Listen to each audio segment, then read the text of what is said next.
আজ সকালবেলা গ্যারেজে গিয়ে দেখলাম গাড়িটা খুব নোংরা হয়ে রয়েছে। একদম রাস্তার পাশে গ্যারেজ বলে রোজ ধুলো ময়লা জমতেই থাকে। ছুটির দিন, তাই ভাবলাম গাড়িটা ভালো করে পরিষ্কার করাই।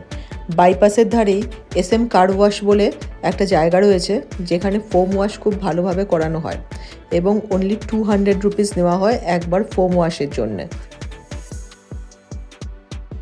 আমার ধারণা ছিল যেহেতু 200 টাকা নিচ্ছে তাই হয়তো বেশি ভালো পরিষ্কার হবে না, কিন্তু দেখলাম প্রায় আধ ঘন্টা ধরে খুব ভালোভাবে পরিষ্কার করলো।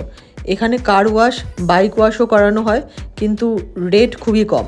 বাইক ওয়াশের জন্য এরা 100 টাকা চার্জ করে, আর 4 হুইলারের জন্য এরা 200 টাকা চার্জ করে ফোম ওয়াশ, শুধুমাত্র এক্সটার্নাল ওয়াশ। আর ভ্যাকুয়াম ক্লিনিং যদি হয় তাহলে 50 টাকা অ্যাডিশনাল হয়। ছুটির দিন নানা কাজের মধ্যে আমার কাছে এটা ছিল সবথেকে ইম্পর্ট্যান্ট কাজ।